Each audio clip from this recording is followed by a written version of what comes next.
Hello दोस्तों, राजस्थान कर्मचारी चयन बोर्ड द्वारा आयोजित की जाने वाली हमारी एग्रीकल्चर सुपरवाइजर या कृषि पर्यवेक्षक भर्ती के लिए आज 24 कैरेट ब्रह्मास्त्र कंटेंट वाला मॉडल पेपर दूसरा दोस्तों आपके सामने लेकर आ चुका हूं, जो बहुत ही शानदार, बड़ा गजब का और ऑथेंटिक मॉडल पेपर है, जहां से दोस्तों आपकी एग्जाम में आपको हूबहू दोस्तों क्वेश्चन देखने को मिलेंगे।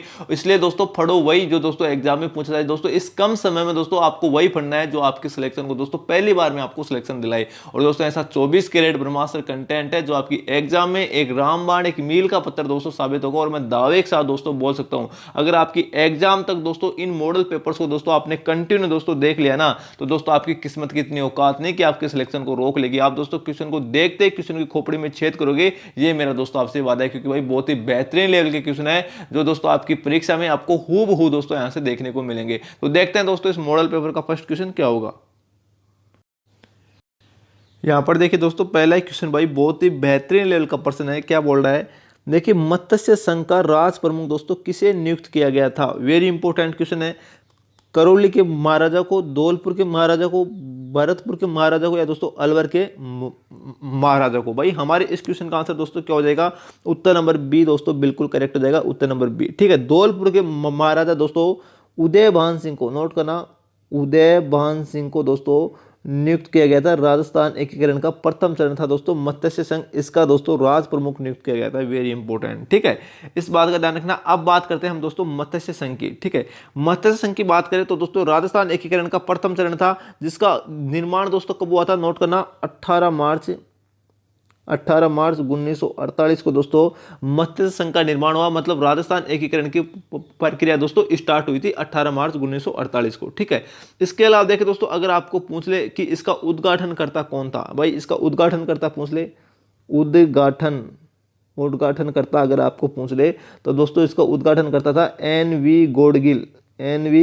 गोडगिल दोस्तों इसका उद्घाटन करता था। ठीक है, इसके अलावा देखें दोस्तों, अगर इसका सीएम पीएम पूछ ले अगर आपको, है ना, प्रधानमंत्री कौन था, मुख्यमंत्री कौन था, तो दोस्तों शोभाराम कुमावत करना आपको, शोभाराम कुमावत दोस्तों इसका क्या था भाई, प्रधानमंत्री था मत्स्य संघ का। वेरी इंपॉर्टेंट है। ठीक है, जैसा आपको क्वेश्चन पूछे वैसा भाई आपको आंसर देना है। इसके अलावा देखें दोस्तों, अगर हम बात करें कि इस मत्स्य संघ का नाम दोस्तों मत्स्य संघ ही क्यों रखा गया, किसकी सिफारिश पर दोस्तों इसका नाम मत्स्य संघ रखा गया था, तो ये एग्जाम में पूछा जाता है कि राजस्थान एकीकरण के प्रथम चरण का नाम मत्स्य संघ किसकी सिफारिश पर दोस्तों रखा गया था, तो नोट करना, के.एम. मुंशी की सिफारिश पर, के.एम. मुंशी की सिफारिश पर दोस्तों इसका नाम मत्स्य संघ रखा गया था, राजस्थान एकीकरण के प्रथम चरण का नाम। ठीक है, इसके अलावा देखिए मत्स्य संघ का अगर आपको क्षेत्रफल पूछे तो दोस्तों इसका क्षेत्रफल कितना था, 12,000 वर्ग किलोमीटर, 12,000 वर्ग किलोमीटर दोस्तों इसका क्षेत्रफल था। ठीक है, इसके अलावा देखिए दोस्तों, अगर इसकी जनसंख्या पूछे, भाई मत्स्य संघ की जनसंख्या कितनी थी, तो दोस्तों जनसंख्या भी आप नोट कर लेना,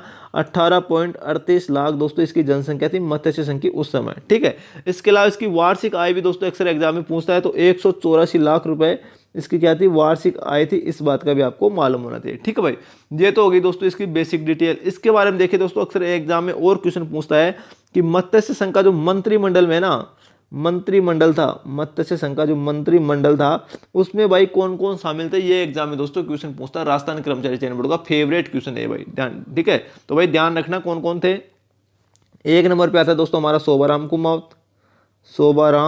कुमावत, जो इसका दोस्तों प्रधानमंत्री था मत्स्य संघ का। ठीक है, इसके अलावा 2 नंबर पे आता है जुगल किशोर चतुर्वेदी, जुगल, है ना, एक मिनट, जुगल किशोर चतुर्वेदी। ठीक है, 2 नंबर पे आता है। 3 नंबर पे आप दोस्तों नोट करना, मास्टर बोलानाथ। ठीक है, ये हो गया 3 नंबर पे। आप 4 नंबर पे नोट करना कौन आ जाएगा, गोपीलाल यादव इसके मंत्रिमंडल में शामिल सदस्य थे। 5 नंबर पे दोस्तों नोट करना, चिरंजी लाल शर्मा दोस्तों, ये भाई कौन थे, इसके मंत्रिमंडल में दोस्तों शामिल सदस्य थे। वेरी इंपॉर्टेंट है, इनको रट लेना दोस्तों, एग्जाम में भाई पूछा जाता है। ठीक है, तो इससे बाहर दोस्तों जिंदगी में कभी मत्स्य संघ से दोस्तों क्वेश्चन नहीं पूछा जाएगा, ये गारंटी के साथ है मेरी दोस्तों। कंप्लीट डिटेल दोस्तों मैंने आपको बता दिया हूं। तो मत्स्य संघ में दोस्तों ध्यान रखना, मत्स्य संघ का जो राज प्रमुख है वो धौलपुर के शासक उदयभान सिंह को दोस्तों बनाया गया था। उत्तर नंबर बी हमारे इस क्वेश्चन का आंसर बिल्कुल करेक्ट हो जाएगा। ठीक है, इसके अलावा देखिए दोस्तों, मैं आपको एक बात यहाँ पर बताना भूल गया हूँ कि दोस्तों जो इसका उद्घाटन हुआ था ना, मत्स्य संघ का उद्घाटन, वो दोस्तों नोट करना, भरतपुर के लोहागढ़ के किले में हुआ था। भरतपुर के लोहागढ़ के किले में, लोहागढ़ के किले में दोस्तों इसका उद्घाटन हुआ था मत्स्य संघ का। वेरी इंपॉर्टेंट है, एग्जाम में पूछ ले कि किस किले में इसका उद्घाटन हुआ था, तो दोस्तों भरतपुर के लोहागढ़ के किले में भाई इसका उद्घाटन हुआ था एनवी गौड़गिल के द्वारा। ठीक है, नेक्स्ट क्वेश्चन देखते हैं दोस्तों, हमारे इस क्वेश्चन का आंसर क्या हो जाएगा, उत्तर नंबर बी बिल्कुल सही हो जाएगा। नेक्स्ट देखते हैं दोस्तों क्या होगा। यहाँ पर देखिए दोस्तों नेक्स्ट क्वेश्चन है, क्या बोल रहा है, मानमोरी का शिलालेख है, मानमोरी का जो शिलालेख है राजस्थान के किस क्षेत्र से दोस्तों संबंधित है। ठीक है, मंडोर से, माउंट आबू से, चित्तौड़गढ़ से या पाली से। तो भाई हमारे जो मानमोरी का शिलालेख है वो दोस्तों चित्तौड़गढ़ से संबंधित है, उत्तर नंबर सी दोस्तों बिल्कुल करेक्ट हो जाएगा। अब देखें दोस्तों मानमोरी की शिलालेख की बात करें तो इसमें भाई बहुत बड़ा केमिकल लोचा है। क्या, सबसे पहली बात हो दोस्तों किस राजवंश से संबंधित है इसमें, तो दोस्तों नोट करना है मौर्य वंश से संबंधित है, मौर्य राजवंश से दोस्तों संबंधित है। अगर पूछ ले तो ध्यान रखना मौर्य राजवंश से संबंधित है। अगर मौर्य नहीं मिले तब दोस्तों आपको करना है गुहिल राजवंश से संबंधित। तो ऑप्शन में अगर मौर्य वंश नहीं मिले ना तब आपको क्या करना है, गुहिल राजवंश से संबंधित है। ठीक है, मेवाड़ के महाराणा गुहिल ही तो थे, तो गुहिल राजवंश से संबंधित है, आपको यह ऑप्शन में करना है। अब देखें दोस्तों इसमें अगर आपको क्वेश्चन ऐसा पूछ ले कि चित्तौड़ के इतिहास पर, चित्तौड़ के इतिहास पर प्रारंभिक प्रकाश कौन सा अभिलेख डालता है। अगर ये क्वेश्चन आ जाए कि चित्तौड़ के इतिहास पर प्रारंभिक प्रकाश कौन सा इतिहास डालता है, तब आपको दोस्तों मानमोरी का शिलालेख ही करना है। वेरी इंपॉर्टेंट है। ठीक है, और इसी शिलालेख को दोस्तों ध्यान रखना, ये वही शिलालेख है जिसे दोस्तों कर्नल जेम्स टोड, है ना, कर्नल जेम्स टोड दोस्तों इंग्लैंड जाते समय भाई समुद्र में फेंक दिया था इसे, अपनी नाव में दोस्तों काफ़ी सारा वजन हो गया था, इसके कारण दोस्तों इसको समुद्र में फेंक दिया था कर्नल जेम्स टोड ने इंग्लैंड जाते समय। वेरी इंपॉर्टेंट है ना। कर्नल जेम्स टोड कौन था, तो राजस्थान इतिहास का पितामह कहा जाता है कर्नल जेम्स टोड को। तो ये दोस्तों इंग्लैंड जाते समय भाई इसको समुद्र में फेंक दिया था, इसी मानमोरी शिलालेख को। वेरी इंपॉर्टेंट है, एग्जाम में पूछा जाता है दोस्तों एक क्वेश्चन, इसलिए मैं आपको बता रहा हूँ इस वीडियो का प्रत्येक क्वेश्चन दोस्तों आपके एग्जाम के पॉइंट ऑफ व्यू से वेरी इंपॉर्टेंट है। ठीक है ना, तो भाई नोट करते जाइएगा। तो हमारे इस क्वेश्चन का आंसर उत्तर नंबर सी दोस्तों बिल्कुल करेक्ट हो जाएगा। नेक्स्ट क्वेश्चन देखते हैं दोस्तों क्या होगा। यहां पर देखिए दोस्तों नेक्स्ट क्वेश्चन है, क्या बोल रहा है, कितने भारतीय राज्य, ठीक है, कितने भारतीय राज्य राजस्थान के साथ अपनी सीमा साझा करते हैं। अपनी सीमा दोस्तों लगाते हैं 10 राज्य, 7 राज्य, 5 राज्य या दोस्तों 12 राज्य। मतलब कितने राज्यों की सीमा राजस्थान के साथ लगती है, तो भाई 5 राज्यों की सीमा दोस्तों राजस्थान के साथ लगती है। उत्तर नंबर सी दोस्तों बिल्कुल करेक्ट हो जाएगा। कौन कौन से राज्य हैं, तो दोस्तों नोट करना, पंजाब, हरियाणा, यूपी और दोस्तों एमपी, मध्य प्रदेश और दोस्तों हमारा गुजरात हो गया। ठीक है, ये 5 राज्यों की सीमा दोस्तों राजस्थान के साथ लगती है। भाई ये उत्तर से दक्षिण क्रम है, इनका ध्यान रखना, उत्तर से दक्षिण क्रम अगर आपको पूछ ले कि राज्यों का कौन सा है, तो दोस्तों यही है। सबसे पहले ऊपर पंजाब आ जाएगा, फिर हरियाणा, फिर उत्तर प्रदेश, मध्य प्रदेश, फिर दोस्तों गुजरात। ठीक है, अगर इन 5 राज्यों में अगर आपको क्वेश्चन ऐसा बन जाए कि दोस्तों राजस्थान की कौन से राज्य के साथ सर्वाधिक सीमा लगती है, तो दोस्तों मध्य प्रदेश के साथ लगती है। 1600 किलोमीटर की सीमा बनाता है राजस्थान। कितने किलोमीटर की, 1600 किलोमीटर की सीमा बनाता है मध्य प्रदेश के साथ राजस्थान। ठीक है,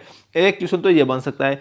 इसके अलावा देखिए और कौन सा क्वेश्चन बनेगा, अगर क्वेश्चन आपको ऐसा पूछ ले कि राजस्थान का कौन सा जिला मध्य प्रदेश के साथ सर्वाधिक सीमा बनाता है, तब दोस्तों आपको करना है भाई झालावाड़। झालावाड़ दोस्तों सर्वाधिक सीमा बनाता है, इस बात का ध्यान रखना। और मध्य प्रदेश के साथ राजस्थान के कितने जिलों की सीमा लगती है, तो टोटल दोस्तों 10 जिलों की सीमा लगती है, इस बात का भी आपको मालूम होना चाहिए ना। कितने जिलों की सीमा लगती है, 10 जिलों की सीमा लगती है मध्य प्रदेश के साथ। ठीक है, वेरी इंपॉर्टेंट, और इनमें सबसे ज्यादा सीमा बनाता है हमारा झालावाड़ बनाता है। ठीक है, वेरी इंपॉर्टेंट क्वेश्चन है। इसके अलावा देखें दोस्तों और क्या पूछ सकता है कि राजस्थान की कुल स्थलीय सीमा पूछ सकता है ना, राजस्थान की कुल दोस्तों स्थलीय सीमा पूछ सकता है आपको। स्थलीय सीमा कितनी है भाई, है ना, कुल स्थलीय सीमा कितनी है, तो दोस्तों नोट करना 5920 किलोमीटर राजस्थान की कुल स्थलीय सीमा है। ठीक है, इसके अलावा देखिए अगर आपको इस स्थलीय सीमा में से अंतर्राष्ट्रीय सीमा पूछ ले, है ना, राजस्थान की अंतर्राष्ट्रीय सीमा पूछ ले, और इस अंतर्राष्ट्रीय सीमा को दोस्तों नोट करना रेड क्लिफ लाइन भी कहते हैं ना, रेड क्लिफ लाइन के नाम से भी जाना जाता है इसको, इस बात का ध्यान रखना। तो इसकी दोनों की लंबाई कितनी है, 1070 किलोमीटर दोस्तों इसकी लंबाई है। 1070 किलोमीटर राजस्थान की अंतर्राष्ट्रीय सीमा की लंबाई है, रेड क्लिफ लाइन की लंबाई है। एग्जाम में पूछ ले तो दोस्तों ध्यान रखना 1070 किलोमीटर। अब दोस्तों आपको अगर क्वेश्चन ऐसा पूछ ले कि राजस्थान की अंतर्राज्यीय सीमा की लंबाई कितनी है, अंतर्राज्यीय सीमा की लंबाई अगर आपको पूछ ले, तब दोस्तों आपको ध्यान में रखना इस 5,920 किलोमीटर में से अगर अंतर्राष्ट्रीय सीमा दोस्तों अगर आप निकाल दोगे तो भाई अंतर्राज्यीय सीमा बन जाएगी ना, तो दोस्तों कितनी है, 4,850 किलोमीटर दोस्तों क्या है, राजस्थान की अंतर्राज्यीय सीमा है, जो राजस्थान के 5 राज्यों से लगती है भाई, है ना, राजस्थान के 5 राज्यों से लगती है। ये जो 5 राज्य मैंने अभी आपको बताया था ना, पंजाब, हरियाणा, यूपी, एमपी, गुजरात है, इनसे दोस्तों राजस्थान की कितनी सीमा लगती है, तो 4,850 किलोमीटर की सीमा लगती है, जो राजस्थान की अंतर्राज्यीय सीमा है, वेरी इंपॉर्टेंट है, ठीक है। और सबसे ज्यादा किसके साथ लगती है, मध्य प्रदेश के साथ लगती है, 1600 किलोमीटर की सीमा लगती है, ठीक है। इस बात का दोस्तों ध्यान रखना। और दोस्तों अगर आपको क्वेश्चन ऐसा पूछ ले, नोट करना, ऐसा पूछ ले कि राजस्थान में जो रेड क्लिफ रेखा है ना, रेड क्लिफ रेखा है, रेड क्लिफ लाइन बोल दो, या दोस्तों अंतर्राष्ट्रीय सीमा बोल दो, अंतर्राष्ट्रीय सीमा बोल दो, इससे दोस्तों राजस्थान के कितने जिला सीमा लगाते हैं भाई, है ना, राजस्थान के कितने जिला सीमा लगाते हैं, तो 4 जिले दोस्तों इससे सीमा लगती है, हमारी 4 जिलों की सीमा लगती है। कौन कौन से जिलों की सीमा लगती है, तो दोस्तों नोट करना, श्री गंगानगर, बीकानेर, जैसलमेर और बाड़मेर की दोस्तों इनसे सीमा लगती है। इस बात का ध्यान रखना, पाकिस्तान से, है ना, ये रेड क्लिफ रेखा है जो अंतर्राष्ट्रीय सीमा है वो दोस्तों पाकिस्तान से लगती है, एक ही देश के साथ दोस्तों हमारी सीमा लगती है, ठीक है। तो दोस्तों ध्यान रखना 1070 किलोमीटर इसकी लंबाई है, और दोस्तों इससे 4 जिले सीमा लगाते हैं हमारे राजस्थान के, ठीक है। अगर आपको पूछ ले कि सबसे ज्यादा सीमा कौन से जिले की लगती है ना, अंतर्राष्ट्रीय सीमा पर स्थित 4 जिलों में सबसे ज्यादा सीमा पाकिस्तान के साथ कौन सा जिला बनाता है, तो जैसलमेर बनाता है। इस बात का ध्यान रखना, 464 किलोमीटर की सीमा बनाता है जैसलमेर, ठीक है। और सबसे कम बनाता है हमारा बीकानेर बनाता है, बीकानेर 168 किलोमीटर की सीमा बनाता है बीकानेर, पाकिस्तान के साथ सबसे कम। तो अंतर्राष्ट्रीय रेखा पर स्थित सबसे कम सीमा दोस्तों कौन सा जिला बनाता है, बीकानेर 168 किलोमीटर। साथ ही साथ आप दोस्तों इस बात का भी ध्यान रखना, हमारे भाई इस क्वेश्चन का आंसर उत्तर नंबर क्या हो जाएगा, सी दोस्तों बिल्कुल करेक्ट हो जाएगा। इससे बार दोस्तों जिंदगी में आपको कभी क्वेश्चन नहीं पूछा जाएगा इससे संबंधित, सीमाओं से संबंधित हो, ठीक है ना। तो उत्तर नंबर सी बिल्कुल सही हो जाएगा। नेक्स्ट क्वेश्चन देखते हैं दोस्तों क्या होगा। यहां पर देखिए दोस्तों, नेक्स्ट क्वेश्चन की बात करता हूं मैं, क्या बोला है, अटपटी, अमरसाई, उदयसाई और शिवसाई दोस्तों एक प्रकार की क्या है, एक प्रकार की पगड़ियों के प्रकार है भाई, है ना, ये एक प्रकार के आभूषणों के प्रकार है, एक प्रकार की बेड़ की प्रजाति है, एक प्रकार के खाद्य पदार्थ है। तो दोस्तों आवाज मेरी बिल्कुल सही आ रही है क्या, कट कट के थोड़ी आ रही है, इसे रुक रुक के आ रही है। दोबारा देखिए दोस्तों इस क्वेश्चन क्या बोला है, अटपटी, अमरसाई, उदयसाई और शिवसाई भाई क्या है, एक प्रकार की पगड़ियां हैं, एक प्रकार के आभूषणों के प्रकार है, एक प्रकार की बेड़ की प्रजाति है, एक प्रकार के खाद्य पदार्थ है। तो भाई ये एक प्रकार की पगड़ियों के दोस्तों क्या है, प्रकार है, इस बात का ध्यान रखना। और दोस्तों अगर आपको क्वेश्चन ऐसा पूछ ले कि अटपटी जो पगड़ी है ना, अटपटी पगड़ी ये दोस्तों कहाँ की प्रसिद्ध है, तो दोस्तों मेवाड़ की प्रसिद्ध है, इस बात का ध्यान रखना। ये एग्जाम में पूछा गया है कि अटपटी पगड़ी कहाँ की प्रसिद्ध है, तो मेवाड़ की प्रसिद्ध है, इस बात का ध्यान रखना भाई, ये वेरी इंपॉर्टेंट है, यहाँ से क्वेश्चन भाई बन सकता है, ठीक है। तो उत्तर नंबर 1 बिल्कुल करेक्ट हो जाएगा। नेक्स्ट क्वेश्चन देखते हैं दोस्तों क्या होगा। यहाँ पर देखिए दोस्तों, कोपेन के जलवायु वर्गीकरण की बात आ गई है। कोपेन के अनुसार श्री गंगानगर जो जिला है वो किस प्रकार की जलवायु प्रदेश में स्थित है। कोपेन के अनुसार देखिए दोस्तों, सबसे पहले तो कोपेन ने दोस्तों वनस्पति को, नोट करना, वनस्पति को दोस्तों आधार मानकर, दोस्तों इसको आधार मानकर दोस्तों ध्यान रखना, क्या किया था, जलवायु वर्गीकरण किया था। और दोस्तों 4 प्रदेश दोस्तों अपने बताए थे, कौन कौन से, सबसे पहले तो BWHW बताया, फिर BSHW बताया, फिर CWG बताया और फिर AW बताया, ठीक है। ये 4 प्रकार के प्रदेश बताए। इनमें दोस्तों श्री गंगानगर कौन से जिले में, कौन से प्रदेश में आता है भाई, तो दोस्तों हमारी इसका आंसर उत्तर नंबर डी बिल्कुल करेक्ट हो जाएगा, ये BWHW में आता है। और दोस्तों नोट करना, इस BWHW में दोस्तों राजस्थान की 5 ही जिले आते हैं दोस्तों। कौन कौन से आते हैं, तो भाई हनुमानगढ़ आता है, गंगानगर आता है, जैसलमेर आता है, चूरू आता है और बीकानेर आता है। ये 5 ही जिले दोस्तों इस BWHW में आते हैं, नोट कर लेना भाई, ठीक है। हमेशा दोस्तों ध्यान रखना, कभी भी दोस्तों अगर आपको कोपेन का जलवायु वर्गीकरण पूछे तो दोस्तों मैं आपको कंप्लीट जिले बता रहा हूं,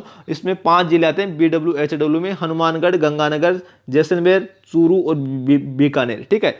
इसके अलावा देखिए दोस्तों, अगर आपको क्वेश्चन पूछ ले कि BSHW में भाई कौन कौन से जिले आते हैं राजस्थान के, तो दोस्तों नोट करना, BSHW में दोस्तों हमारे जिले आते हैं जोधपुर, पहला नोट करना दोस्तों, जोधपुर आता है, पाली आता है, नागौर आता है, इसके अलावा दोस्तों और नोट करना, बाड़मेर आता है ना। BSHW की बात कर रहा हूँ, बाड़मेर आ गया, फिर आता है जालोर आता है, और सीकर और झुंझुनू झुंझुनू, ये 7 जिले आते हैं दोस्तों BSHW में, ठीक है। इसके अलावा देखिए अगर हम AW प्रकार की जलवायु वर्गीकरण की बात करें तो भाई इसमें दक्षिणी राजस्थान के जिले आते हैं दोस्तों। नोट करना कौन कौन से जिले आते हैं, बांसवाड़ा, डूंगरपुर, उदयपुर, कोटा, चित्तौड़गढ़, प्रतापगढ़ और झालावाड़, ये जिले दोस्तों AW प्रकार के जलवायु में आते हैं। और इनके अलावा जितने भी जिले दोस्तों राजस्थान में हैं वो सब के सब दोस्तों जिले कौन से आते हैं, CWG प्रकार के जलवायु क्षेत्र में आते हैं। ध्यान रखना, इस बात का ध्यान रखना। आपका दोस्तों कोपेन का जलवायु वर्गीकरण कंप्लीट भाई। अब दोस्तों याद करने की जरूरत नहीं है, रट्टा मारने की जरूरत नहीं है। मैंने आपको दोस्तों 1 मिनट में कोपेन का वर्गीकरण याद करवा दूं, वेरी इंपॉर्टेंट है दोस्तों, ध्यान रखना, ठीक है। इसके अलावा दोस्तों जितने भी जिले आते हैं वो सबके सबका किसी कौन से प्रदेश में आते हैं, CWG प्रकार के प्रदेश में आते हैं, ठीक है। तो दोस्तों याद कर लेना, हमारे इस क्वेश्चन का आंसर उत्तर नंबर डी दोस्तों बिल्कुल करेक्ट हो जाएगा भाई, ठीक है। नेक्स्ट क्वेश्चन देखते हैं दोस्तों क्या होगा। यहां पर देखिए दोस्तों नेक्स्ट क्वेश्चन है, क्या बोला है, केंद्रीय शुष्क बागवानी संस्थान दोस्तों कहाँ स्थित है, बीकानेर में, बाड़मेर में, जोधपुर में, जैसलमेर में। तो केंद्रीय शुष्क बागवानी संस्थान दोस्तों, इसको हॉर्टिकल्चर भी बोल सकते हैं हम, केंद्रीय शुष्क हॉर्टिकल्चर संस्थान, ठीक है। ये दोस्तों हमारी बीकानेर में पड़ती है। बीकानेर में भाई कहाँ पर पड़ती है, तो दोस्तों नोट करना, बीकानेर में एक जगह का नाम है बिछवाल, यहाँ पर दोस्तों ये पड़ती है केंद्रीय शुष्क बागवानी संस्थान दोस्तों बीकानेर में स्थित है, वेरी इंपॉर्टेंट। और इसी बीकानेर में दोस्तों नोट करना केंद्रीय ऊंट अनुसंधान केंद्र भी दोस्तों जोहड़बीड़ बीकानेर में स्थित है। इस बात का दोस्तों साथ ही साथ आपको ध्यान में रखना है, ठीक है। इसके अलावा देखिए दोस्तों ध्यान देने की बात यह है, अगर आपको क्वेश्चन ये पूछ ले कि शुष्क, नोट करना है ना, शुष्क वन अनुसंधान संस्थान, शुष्क वन अनुसंधान केंद्र अगर आपको पूछ ले राजस्थान में कहाँ स्थित है, शुष्क वन अनुसंधान केंद्र दोस्तों अगर आपको पूछ ले राजस्थान में कहाँ स्थित है, इसको दोस्तों आफरी बोलते हैं, आफरी, ठीक है ना। तो ये आफरी कहाँ पर स्थित है, तो दोस्तों ये जोधपुर में स्थित है, इस बात का ध्यान रखना, जोधपुर में स्थित है। और इसकी स्थापना दोस्तों कब हुई थी, तो 1959 को दोस्तों इसकी स्थापना हुई थी। तो आफरी कहाँ पर स्थित है दोस्तों, ये जोधपुर में स्थित है, वेरी इंपॉर्टेंट है, ठीक है। इसके अलावा जोधपुर में एक और दोस्तों क्या है, केंद्र स्थित है। कौन सा केंद्र, जो बड़ा इंपॉर्टेंट है, वो भी आप साथ ही साथ दोस्तों नोट कर लेना, जोधपुर की बात कर रहा हूँ, है ना। शुष्क वन अनुसंधान केंद्र आफरी हो गया। इसके अलावा नोट करना केंद्रीय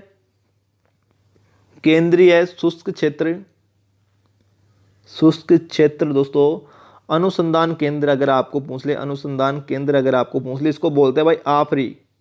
इसको क्या बोलते हैं, इसको बोलते हैं दोस्तों, सॉरी आफरी नहीं, काजरी बोलते हैं इसको क्या बोलते हैं, काजरी बोलते हैं, काजरी।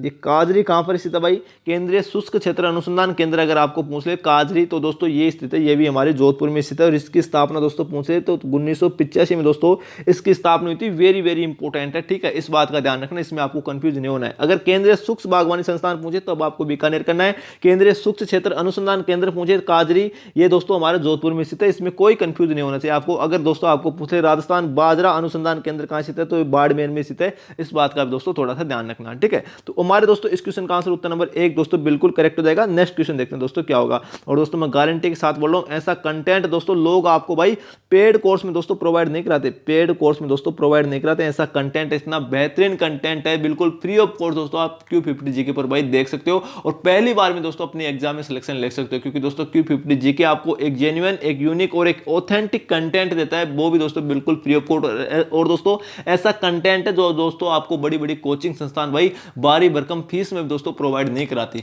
ये गारंटी के साथ दोस्तों मैं बोल रहा हूं। अगर दोस्तों आपको नहीं यकीन हो ना, तो दोस्तों आप किसी भी कोचिंग संस्थान के भाई ऑफलाइन दोस्तों नोट्स उठा के देख लेना, या दोस्तों ऑनलाइन भाई नोट्स उठा के देख लेना, या हमारे कंटेंट से बेहतरीन कंटेंट आपको नहीं मिलेगा दोस्तों, गारंटी के साथ बोल रहा हूं दोस्तों। हमारे चैनल की कम्युनिटी बॉक्स में आप जाकर देखें, फुल डिटेल एक्सप्लेनेशन के साथ दोस्तों, डेली क्विज। और इसके अलावा दोस्तों जो 7 बजे पोस्ट अपलोड होती है दोस्तों, बहुत ही बेहतरीन पोस्ट अपलोड होती है पूरे यूट्यूब पर दोस्तों, ऐसी पोस्ट कोई दोस्तों अपलोड नहीं करता भाई, पेड कोर्स में नहीं देते ऐसा कंटेंट दोस्तों, गारंटी के साथ बोल रहा हूं। ऐसा कंटेंट दोस्तों यहाँ पर आपको Q50 जीके पर दोस्तों बिल्कुल फ्री ऑफ कॉस्ट दोस्तों देखने को मिल रहा है। और दोस्तों मैं बार बार हमारे स्टूडेंट से मैं यही कहता हूं कि दोस्तों राजस्थान जीके के मामले में दोस्तों आपको दोस्तों किसी भी कोचिंग संस्थान को भाई 1 रुपए दोस्तों देने की जरूरत नहीं है।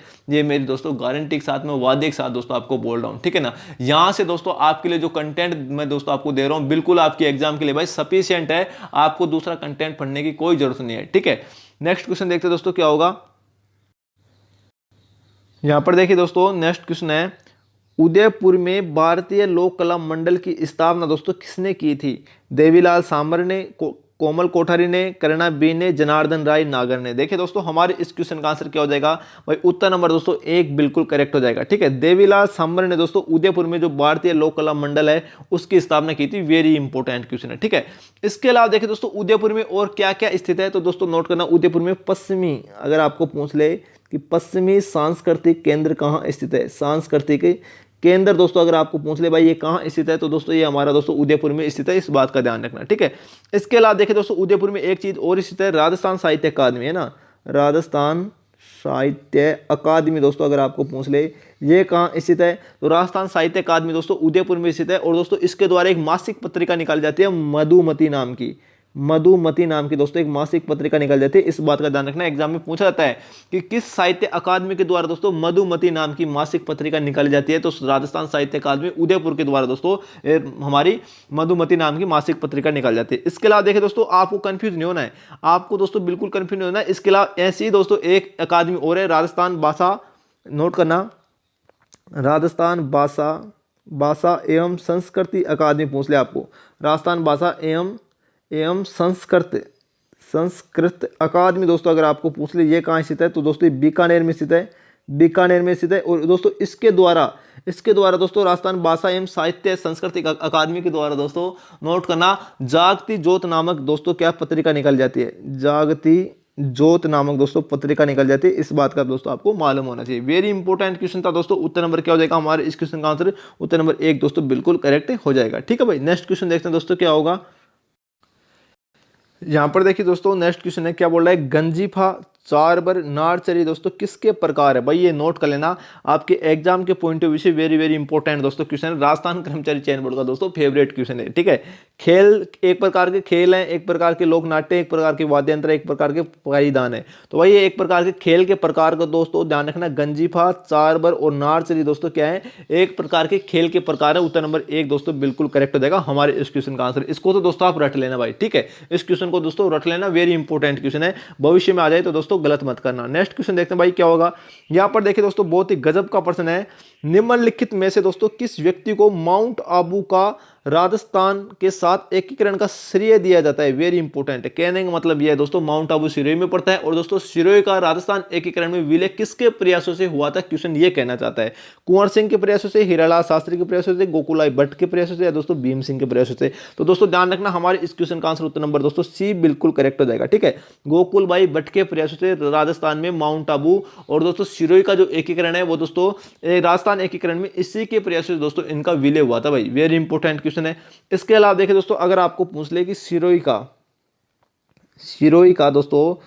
का राजस्थान में कितनी बार दोस्तों विलय हुआ था, है ना, राजस्थान एकीकरण के दौरान, तो 2 बार दोस्तों विलय हुआ था, इस बात का आपको मालूम होना चाहिए। ठीक है, पहली बार तो दोस्तों माउंट आबू का, और दूसरी बार जो माउंट आबू के अलावा जो एरिया बचा था उसका दोस्तों राजस्थान एकीकरण में विलय किया गया था, राजस्थान के 7वें चरण में, इस बात का भी आपको मालूम होना चाहिए। राजस्थान के कौन से चरण में, 7वें चरण में दोस्तों इनका दोस्तों विलय किया गया था। ठीक है, गोकुलभाई भट्ट के प्रयासों से। ठीक है, और राजस्थान का गांधी किसे कहते हैं, अगर आपको क्वेश्चन ऐसा पूछ ले राजस्थान का गांधी किसे कहते हैं, तो दोस्तों नोट करना, राजस्थान का गांधी हमारे गोकुलभाई भट्ट को ही कहते हैं। वेरी इंपॉर्टेंट क्वेश्चन है। अगर दोस्तों आपको वागड़ का गांधी पूछ लेना, वागड़ का गांधी किसे कहते हैं, वागड़ का गांधी पूछ ले, तब दोस्तों आपको करना है बोगीलाल पांड्या को, बोगीलाल पांड्या को दोस्तों क्या कहते हैं, वागड़ का गांधी कहते हैं, जिन्होंने दोस्तों 1944 में दोस्तों डूंगरपुर प्रधानमंडल की स्थापना की थी बोगीलाल पांड्या ने, ध्यान में रखना। ठीक है, इसके अलावा अगर आपको दोस्तों चिड़ावा का गांधी पूछ ले, चिड़ावा का गांधी पूछ ले, तो दोस्तों आपको करना है मास्टर प्यारेलाल गुप्ता को,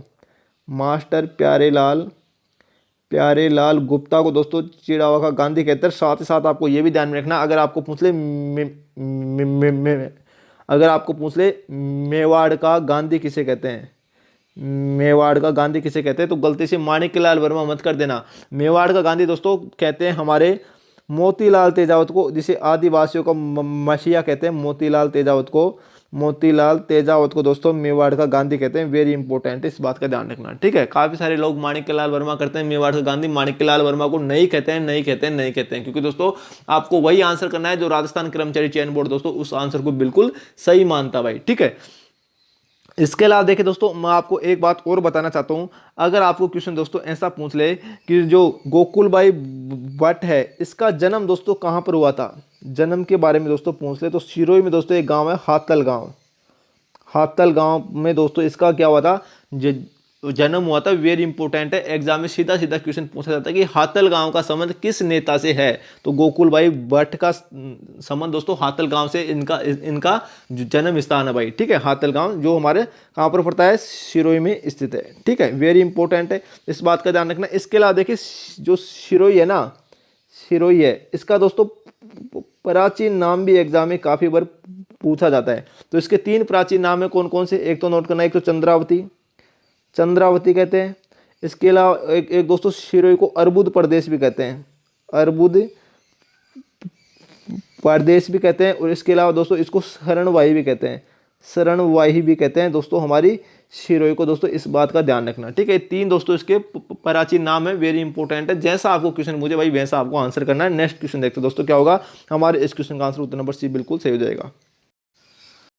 यहाँ पर देखिए दोस्तों नेक्स्ट क्वेश्चन है, किसे वागड़ की मीरा कहते हैं भाई। वागड़ की मीरा किसे कहते हैं, कर्माबाई को, गौरीबाई को, कालीबाई को है दोस्तों हमारी लिच्छमाबाई को। तो दोस्तों वागड़ की मीरा गौरीबाई को कहते हैं। उत्तर नंबर बी दोस्तों बिल्कुल सही हो जाएगा। वागड़ में आते हैं, बांसवाड़ा डूंगरपुर वाला क्षेत्र आता है वागड़ में, इस बात का ध्यान रखना। ठीक है, अगर आपको क्वेश्चन ऐसा पूछ ले कि राजस्थान की दूसरी मीराबाई किसे कहते हैं, राजस्थान की दूसरी मीराबाई किसे कहते हैं भाई, मीराबाई किसे कहते हैं, तब आप क्या करोगे। तो दोस्तों संत रानाबाई को, संत रानाबाई को दोस्तों क्या कहते हैं, राजस्थान की दूसरी मीराबाई कहते हैं। और इसका जन्म स्थान दोस्तों काफी ज्यादा इंपॉर्टेंट है, ये एग्जाम में पूछा जाता है। तो इसका जन्म कहाँ पर हुआ था, तो दोस्तों नागौर के हरनावा गांव में हुआ था।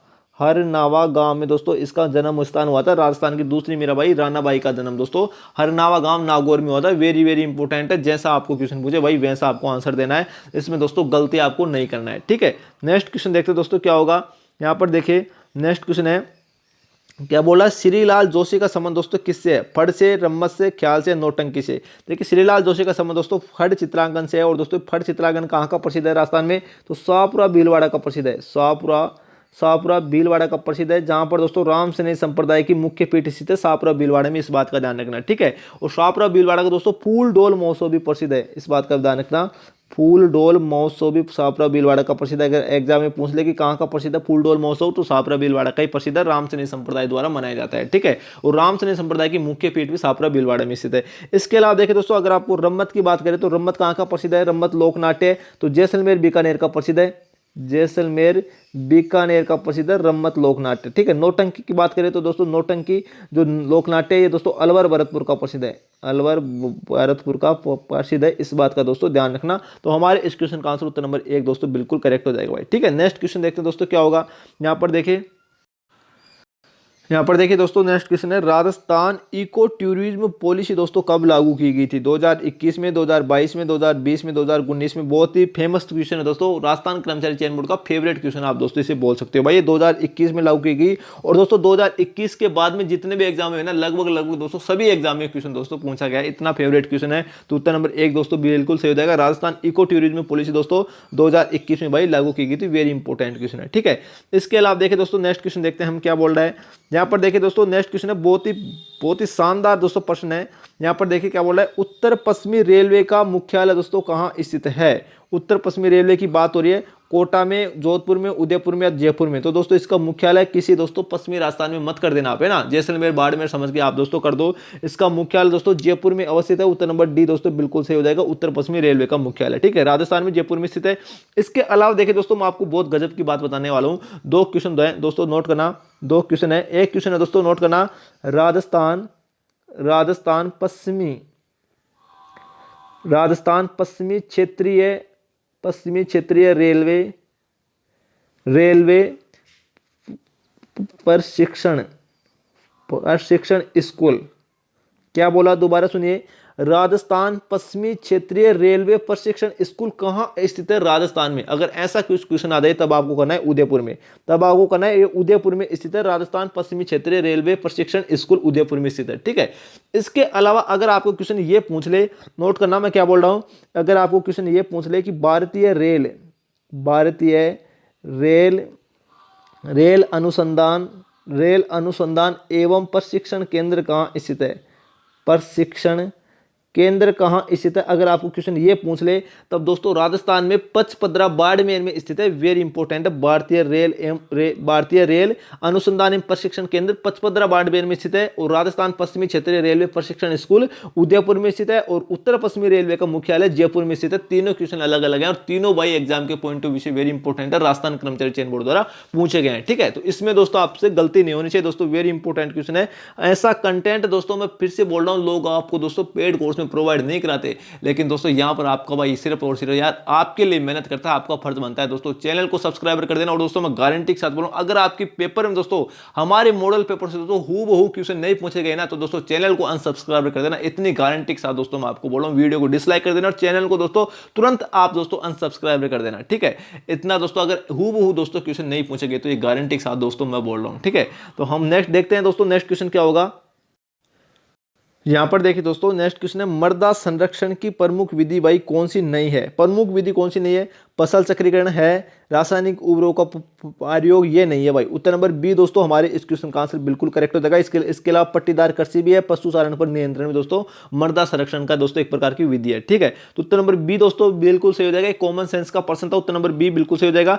इसके अलावा देखिए दोस्तों, अगर आपको क्वेश्चन ऐसा पूछ ले कि राजस्थान में अवनालिका अपर्दन कहां पर होता है, अवनालिका अपर्दन दोस्तों कहां पर होता है, अगर आपको क्वेश्चन ऐसा पूछ ले तो दोस्तों एक कोटा में होता है, कोटा में होता है या चंबल बेसिन में होता है। जैसा आपको ऑप्शन मिले वैसा आपको करना है। चंबल बेसिन में होता है अवनालिका अपर्दन, वेरी इंपॉर्टेंट है। ठीक है, और कैसा अपर्दन है, ये जल के द्वारा अपर्दन होता है। ठीक है, और इसके अलावा देखिए अगर आपको क्वेश्चन ऐसा पूछ ले कि राजस्थान में सर्वाधिक मृदा अपर्दन किसके द्वारा होता है, तो दोस्तों ध्यान रखना वायु के द्वारा होता है। वायु के द्वारा राजस्थान में सबसे ज्यादा मृदा अपर्दन होता है, ये बात भी दोस्तों ध्यान रखना। हमारे इस क्वेश्चन का आंसर उत्तर नंबर बी दोस्तों बिल्कुल सही हो जाएगा। तो ये था दोस्तों आज का दोस्तों हमारा एग्रीकल्चर सुपरवाइजर या कृषि पर्यवेक्षक भर्ती के लिए दोस्तों मॉडल पेपर दूसरा था दोस्तों। जल्दी मिलेंगे दोस्तों, आज से आपकी रेगुलर क्लासें होंगी दोस्तों, रेगुलर मॉडल पेपर आएंगे और दोस्तों बिल्कुल 24 कैरेट ब्रह्मास्त्र कंटेंट वाले मॉडल पेपर आएंगे, जो आपकी एग्जाम में दोस्तों बहुत ही बेहतरीन लेवल के प्रश्न आएंगे, जो आपकी एग्जाम में एक रामबाण एक मील का पत्थर दोस्तों साबित होंगे। आपको मैं गारंटी के साथ बोल रहा हूं दोस्तों, हूबहू क्वेश्चन देखने को मिलेंगे। ठीक है, तो देखते हैं दोस्तों, जल्दी मिलते हैं आपसे नेक्स्ट मॉडल पेपर में। तब तक के लिए दोस्तों जय हिंद जय भारत, थैंक यू। तब तक के लिए दोस्तों आपका काम क्या है भाई, चैनल को सब्सक्राइब कर लेना, अगर नहीं किया हो ना तो दोस्तों कर लेना यार, आपका भाई सिर्फ और सिर्फ दोस्तों आपके लिए मेहनत करता है। ठीक है, इसके लिए दोस्तों वीडियो को लाइक कर देना, चैनल को जरूर दोस्तों सब्सक्राइब कर देना, वीडियो को शेयर कर देना और दोस्तों कमेंट करना मत भूलना, वीडियो कैसा लगे कमेंट करके दोस्तों जरूर बताना। ठीक है, तब तक के लिए दोस्तों थैंक यू।